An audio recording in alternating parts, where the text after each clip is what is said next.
Hi everyone, welcome. तो आज के इस लेक्चर में हम लोग देख रहे हैं क्लास मेथड्स। तो सबसे पहले समझ लेते हैं कि क्लास मेथड्स क्या होते हैं। तो जिस तरह हमने हमारे लास्ट लेक्चर में क्लास वेरिएबल समझे थे और हमने उनके बारे में ये समझा था कि वो क्या होते हैं, हमारी क्लास के मेंबर्स होते हैं। तो इसी तरह क्लास मेथड्स भी हमारी क्लास के मेंबर्स ही होते हैं। तो class methods and local methods में क्या फ़र्क होता है। जिस तरह हमने हमारे लास्ट लेक्चर में ये स्टूडेंट डिटेल एक जो लोकल मेथड बनाया था, लोकल फंक्शन बनाया था, इसके अंदर और हमारे क्लास के मेथड के अंदर क्या फ़र्क है। सबसे पहला जो इनके अंदर फ़र्क है वो ये है कि इनको जब कभी भी हम लोग सेट करते हैं या इनको जब कभी भी हम लोग इनके एट्रीब्यूट्स को सेट करते हैं, जैसे आईडी और कोड्स को हमने सेट किया था, ये क्या हो रहे थे, ये हमारे एक जो इंस्टेंस था सिर्फ और सिर्फ उसके लिए सेट हो रहे थे। जब कभी भी हम दूसरा इंस्टेंस बना रहे थे फिर उसके लिए फिर हमें दोबारा सेट करने पड़ रहे थे और वो एक ही इंस्टेंस तक अपने आप को मेंटेन रख पा रहे थे।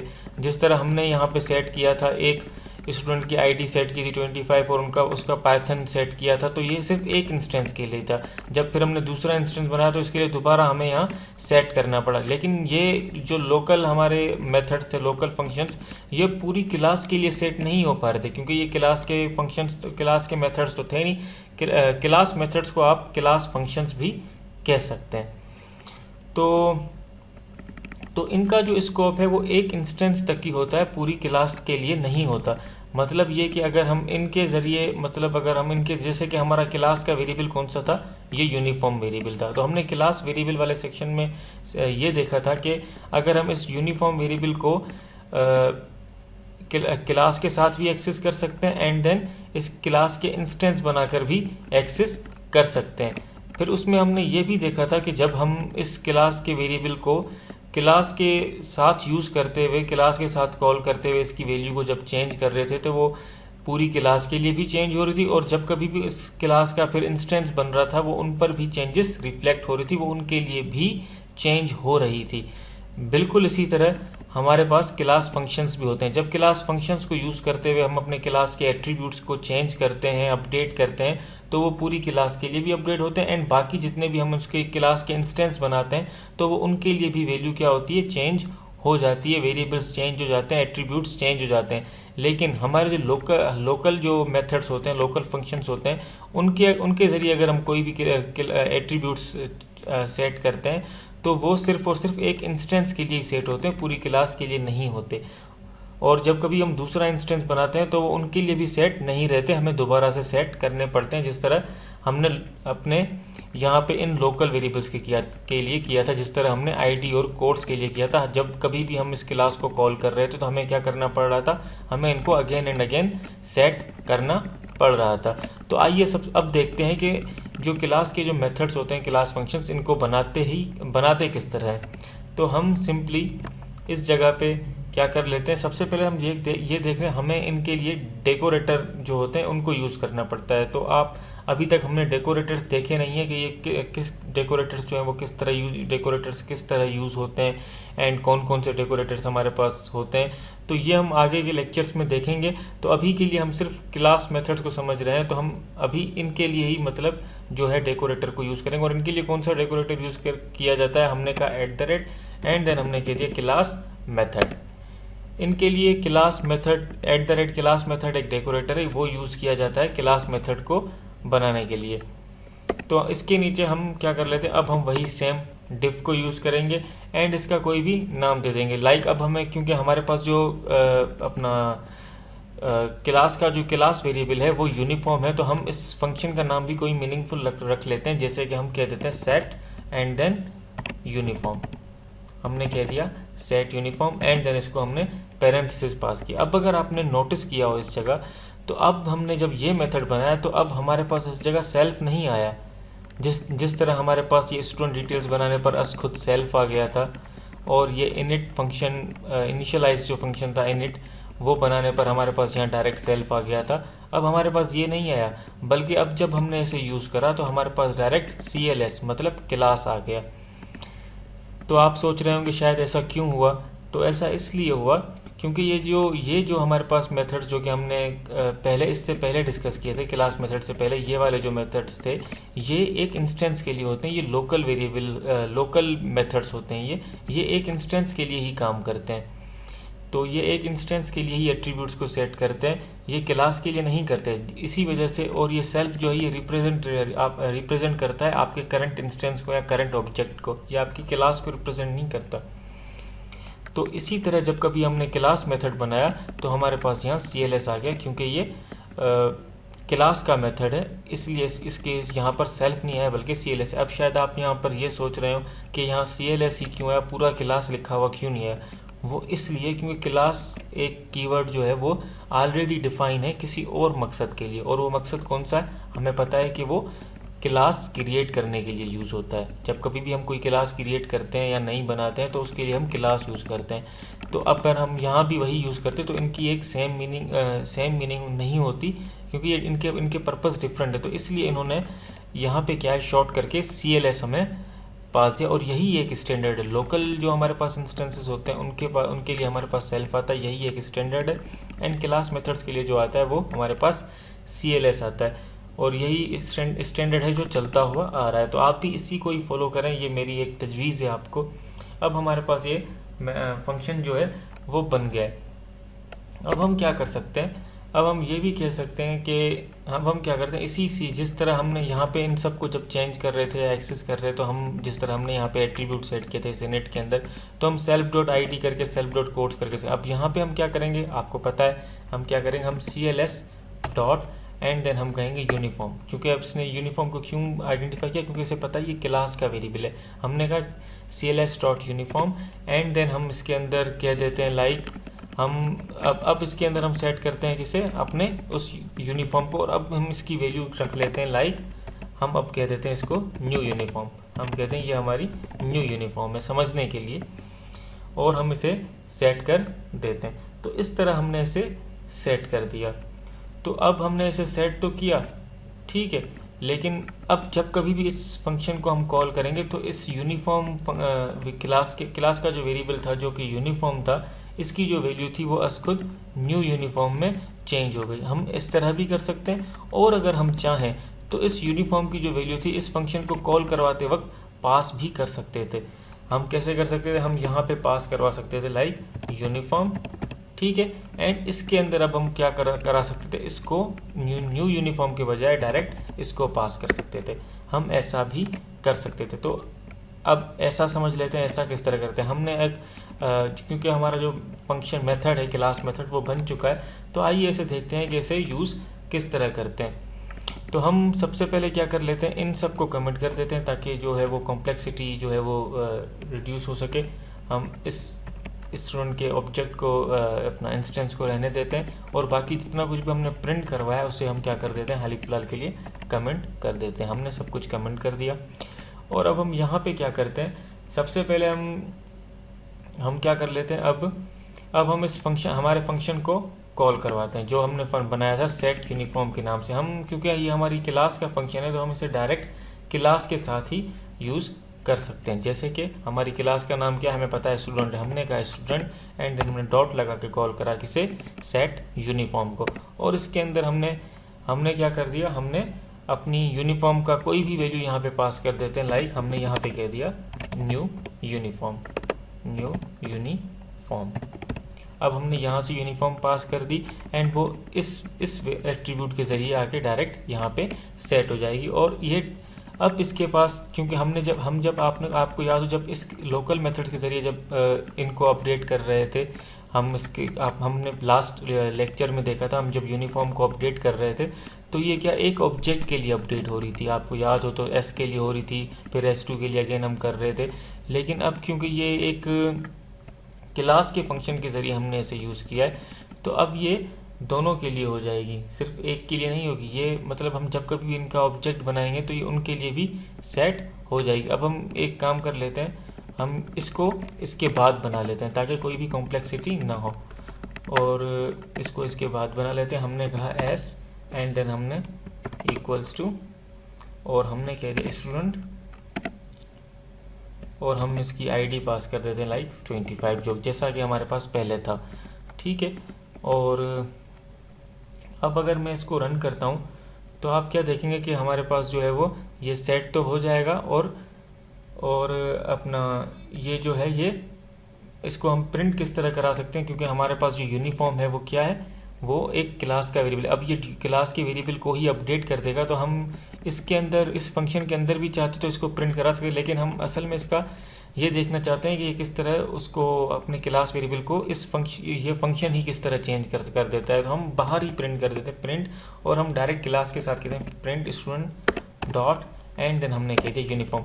अब हमने हालांकि जब इस यूनिफॉर्म की वैल्यू सेट की थी वो तो यूनिफॉर्म ही करी थी, लेकिन अब क्योंकि ये फंक्शन क्या करेगा, ये एक क्लास का फंक्शन है, ये डायरेक्ट इस क्लास की वेरिएबल को एक्सेस करते हुए इसकी वैल्यू चेंज कर देगा इस क्लास के लिए भी एंड देन इन सब इंस्टेंसेस के लिए भी। तो अभी के लिए हम इस क्लास डॉट यूनिफॉर्म करके इसीलिए हमने प्रिंट किया है, ताकि हमें पता चल जाए कि इसने क्लास के ही यूनिफॉर्म वेरिएबल को ही डायरेक्ट अपडेट कर दिया है। तो अब मैं इसको रन करता हूँ तो आप देखेंगे स्क्रीन पर आउटपुट क्या आएगा, न्यू यूनिफॉर्म। तो हमने जो यहाँ से पास करा, इसने क्या करा, उसे सक्सेसफुली चेंज कर दिया। तो इसी तरह हम क्या कर सकते थे, इनके ऑब्जेक्ट बना के उनके ज़रिए भी इन्हें अब अगर एक्सेस करके हम लोग देखेंगे तो भी हमारी जो वैल्यू है वो यही प्रिंट होगी। तो हम क्या कर लेते हैं, हमारे पास यहाँ एस नाम का जो हमने इंस्टेंस बनाया है इसका, हम कह देते हैं इसके लिए प्रिंट एंड देन हम कह देते हैं एस डॉट यूनिफॉर्म, क्योंकि यूनिफॉर्म जो है वो हमारे एस के साथ भी हम लोग एक्सेस कर सकते हैं। तो हमने कहा एस डॉट यूनिफॉर्म, क्योंकि ये हमारा एस क्या है, हमारी एक इसकी यही खासियत है। जब हमने क्लास वेरिएबल के लिए देखा था कि हमने क्लास वेरिएबल को हम क्लास के साथ भी एक्सेस कर सकते हैं एंड देन क्लास, जिस तरह हमने स्टूडेंट डॉट यूनिफॉर्म किया, और हमने ये भी देखा था क्लास वेरिएबल को हम इंस्टेंस बनाकर उसके साथ भी एक्सेस कर सकते हैं। तो अब मैं इसके लिए रन करता हूं तो आप देखेंगे इसके लिए भी ये न्यू यूनिफॉर्म ही सेट हो चुका होगा। और बिल्कुल इसी तरह S2 के लिए भी ये अपडेट हो गया होगा, सिर्फ यूनिफॉर्म के बजाय न्यू यूनिफॉर्म पर ही। आप देखें हमारे पास न्यू यूनिफॉर्म अपडेट होके आ चुका है। तो इस तरह करके हम क्या कर सकते हैं कि इनको अपडेट कर सकते हैं। और चूँकि आपको पता है कि अब ये जो इंस्टेंस है हमारे पास, इसके ज़रिए तो हम इसे अपडेट कर सकते हैं, सेट फंक्शन डायरेक्ट हम इसे अपडेट कर रहे हैं। लेकिन अब जब हम इसे जब कभी भी अब हमें इसे अपडेट करना हो तो हम इस सेट यूनिफॉर्म के ज़रिए ही इसे अपडेट करेंगे। ये क्या करेगा, सेट यूनिफॉर्म हमसे इसी तरह जब एक आर्ग्यूमेंट अपना एट्रीब्यूट लेगा, एक आर्ग्यूमेंट लेगा, और वो जाके इसे बआसानी सेट कर लेगा जिस तरह हम लोग दूसरों को सेट कर रहे थे। अब अगर इसकी एक और ख़ास बात है, वो ख़ास बात ये है कि अगर हम जिस तरह हमने देखा था कि क्लास वेरिएबल को जब कभी भी हम सेट कर रहे थे तो जब उसे हम इंस्टेंस के साथ सेट कर रहे तो एक ही इंस्टेंस के लिए हो रहा था। लेकिन अब क्योंकि इस फंक्शन को हमने यूज़ कर लिया है, किसको, इस क्लास सेट यूनिफॉर्म को, तो चाहे हम इसको कॉल करवा के एक उसके लिए ही क्यों ना यूज़ करें, हम अपने लोकल वेरिएबल, अपने लोकल जो इंस्टेंस बनाया, जिस तरह आपने देखा इस तरह यहाँ पे हमने एक इंस्टेंस बनाया एस करके। अब आपने देखा हो तो हमने क्लास वेरिएबल के लिए जो समझा था वो ये समझा था कि हम जब कभी भी इसे यूज़ करके क्लास वेरिएबल की वैल्यू को चेंज कर रहे थे तो वो सिर्फ एक ही क्या हो रहा था, वो सिर्फ एक ही मतलब जो इंस्टेंस था उसके लिए चेंज हो रही थी। लेकिन जो दूसरे इंस्टेंस हम बनाते रहे, S2 बना रहे थे, उसके लिए वही मतलब चेंज नहीं हो रही थी, वो सेम रह रही थी एंड हमारी क्लास के लिए भी सेम रह रही थी। लेकिन क्लास मेथड की एक ख़ास बात यह है कि जब कभी भी आप क्लास का इंस्टेंस भी बनाते हो एंड उसके साथ भी इसे एक्सेस करके इसकी वैल्यू को मतलब इंस्टेंस के साथ आप क्लास मेथड को यूज़ करते हुए क्लास के वेरिएबल की ही अगर आप वैल्यू को अपडेट करते हो तो उसको भी आप पूरी की पूरी क्लास और जितने भी इस क्लास के ऑब्जेक्ट्स या इंस्टेंस बनेंगे उनके लिए भी चेंज कर सकते हो। यस, क्योंकि आपने देखें उसकी वजह यह है कि आपने इंस्टेंस तो बनाया, लेकिन इंस्टेंस के साथ जब सेट यूनिफॉर्म को एक्सेस करा या सेट यूनिफॉर्म को जब आपने कॉल करा तो इस फंक्शन ने क्या करा, क्योंकि अब इसके पास सेल्फ नहीं है, इसके पास बतौर आर्ग्यूमेंट क्या है, क्लास है। तो जब कभी भी ये जब कभी भी ये इस यूनिफॉर्म को सेट करेगा तो ये सेल्फ के लिए नहीं सेट करेगा, लोकल के लिए नहीं सेट करेगा, ये पूरी क्लास के लिए सेट करेगा। और जब कभी भी ये क्लास के लिए सेट करेगा तो वो एक ही इंस्टेंस क्या होगा, वो क्योंकि क्लास की वेरिएबल को अपडेट कर रहा होगा तो वो हर जगह पे ही अपडेट हो जाएगा। क्योंकि जब कभी क्लास का अपडेट हुआ तो इसका मतलब ये है कि हर जगह पर ही अपडेट हो गया, चाहे कितने ही ऑब्जेक्ट हो। क्योंकि जब कभी हम क्लास के साथ अपने वेरिएबल को अपडेट करते थे, क्लास वेरिएबल को, तो वो सारे ऑब्जेक्ट्स के लिए जितने भी हम इंस्टेंस बनाते थे अपनी क्लास के, उन सब के लिए अपडेट हो जाता था। तो क्योंकि ये भी क्लास डॉट यूनिफॉर्म यूज़ कर रहा है, चाहे ये इंस्टेंस के ज़रिए ही क्यों नहीं कॉल हो रहा, लेकिन क्योंकि ये अपडेट तो क्लास डॉट यूनिफॉर्म को कर रहा है, तो जब क्लास डॉट यूनिफॉर्म अपडेट हो जाएगा, जो कि हमारी क्लास का वेरिएबल है, तो वो सबके लिए ही अपडेट हो जाएगा। आइए देखते हैं उसको, उसकी प्रोग्रामिंग के ज़रिए थोड़ा समझते हैं। तो जिस तरह हमने यहाँ किया था, अब मान लीजिए कि हम इस जो हमारा ये इंस्टेंस है, ये इस जगह हम इसको यूज़ कर रहे हैं, ठीक है। तो अब हमने इस जगह कह दिया, एस डॉट, एंड देन हमने एक्सेस कर लिया किसे, सेट यूनिफॉर्म को, हमारे फंक्शन को, ठीक है। और हमने इसके अंदर कोई यूनिफॉर्म पास कर दी, like new uniform, and then हम इसे 2 कर देते हैं समझने के लिए, न्यू यूनिफॉर्म 2, सेट यूनिफॉर्म कर दिया। अब हम क्या कर लेते हैं, एस डॉट यूनिफॉर्म यहाँ प्रिंट करवाया हमने, और उसके बाद हमने S2 डॉट यूनिफॉर्म यहाँ प्रिंट करवाया। अब S हमारे पास एक अलग इंस्टेंस है, S2 हमारे पास अलग इंस्टेंस। अब ये जो वैल्यू सेट होगी, ये ना ही सिर्फ जो है वो S के एक सिर्फ S इंस्टेंस के लिए, पहले इंस्टेंस के लिए चेंज होगी, बल्कि दूसरे इंस्टेंस के लिए भी चेंज हो जाएगी, एंड देन ये इस क्लास के लिए भी चेंज हो जाएगी। तो आइए देखते हैं कि ये किस तरह होगी। हम कह देते हैं कि हम अभी क्या कर लेते हैं, इनको कमेंट कर देते हैं, एंड इसको भी कमेंट कर, और इसको इसके नीचे एक्सेस कर लेते हैं, लाइक हम यहाँ पे इसे एक्सेस कर लेते हैं। हम कह देते हैं प्रिंट, एंड देन हमने कह दिया हमारी क्लास का नाम स्टूडेंट डॉट, एंड देन हमने यूनिफॉर्म, ठीक है। अब आप बस ये ध्यान में रखिएगा कि अब हम जो इस सेट यूनिफॉर्म को फंक्शन को जो कॉल कर रहे हैं, वो इस इंस्टेंस के साथ कर रहे हैं, लेकिन इस इंस्टेंस के साथ कॉल कर रहे हैं, लेकिन जिसके बावजूद भी ये जो इंस्टेंस है, ये क्या करेगा कि इस यूनिफॉर्म की जो वैल्यू होगी वो अपडेट कर देगा इस पूरी क्लास के लिए भी, और सारे के सारे जितने भी इसके इंस्टेंस बने हैं इस स्टूडेंट के, उनके लिए भी, लाइक एस के लिए भी और S2 के लिए भी। तो अब जब मैं इसको मतलब चलाऊंगा, भले मैंने इंस्टेंस इस S के साथ ही क्यों नहीं कॉल करा सेट यूनिफॉर्म को, लेकिन इनकी वैल्यू सबके लिए अपडेट हो जाएगी, S के लिए भी, S2 के लिए भी, और खुद इटसेल्फ क्लास के लिए भी, स्टूडेंट के लिए भी। तो इसीलिए मैंने जब स्टूडेंट डॉट यूनिफॉर्म प्रिंट कराया तो भी इसको न्यू यूनिफॉर्म 2 प्रिंट करना चाहिए, और S डॉट यूनिफॉर्म करा तो भी इसे न्यू यूनिफॉर्म 2 प्रिंट करना चाहिए, और जब मैंने S2 डॉट यूनिफॉर्म को प्रिंट करा तो भी इसे न्यू यूनिफॉर्म 2 प्रिंट करना चाहिए। तो अब मैं इसको रन करता हूँ, तो आप क्या देखेंगे स्क्रीन पर, ये देखें तीनों के लिए न्यू यूनिफॉर्म 2 प्रिंट हो गया। अगर इसी तरह हमारे पास कुछ और अगर ऑब्जेक्ट्स इंस्टेंस होते स्टूडेंट के, तो ये उनके लिए भी यही वैल्यू क्या होती, एक ही दफ़ा में ये क्या करता, अपडेट कर देता। जिस तरह एक क्लास के लिए जिस तरह हम लोग स्टूडेंट क्या करते थे, स्टूडेंट डॉट यूनिफॉर्म करके स्टूडेंट डॉट सेट यूनिफॉर्म करते थे और सारी क्लास के लिए हो जाता। इसी तरह हम इसमें ये खासियत है इस फंक्शन के अंदर कि ये एक इंस्टेंस के साथ भी अगर आप इसकी वैल्यू को अपडेट करते हो तो ये क्या करता है, सबके लिए अपडेट कर देता है, क्योंकि ये क्लास का मेथड है। आप जब कभी भी इसकी वैल्यू को अपडेट करोगे, ये एक इंस्टेंस के लिए अपडेट नहीं होगी, बल्कि पूरी की पूरी क्लास के लिए अपडेट होगी। और अगर पूरी क्लास के लिए अपडेट हो गई तो इसका मतलब ये है कि इस क्लास के जितने भी इंस्टेंस बनेंगे उन सब के लिए ये क्या होगी, अपडेट होती रहेगी, हो जाएगी अपडेट। तो आज के लिए मैं समझता हूँ क्लास मेथड्स के लिए इतना ही काफ़ी है। फिर हम नेक्स्ट लेक्चर में मिलते हैं किसी नेक्स्ट टॉपिक के साथ। तो please do like, share and subscribe. Thank you.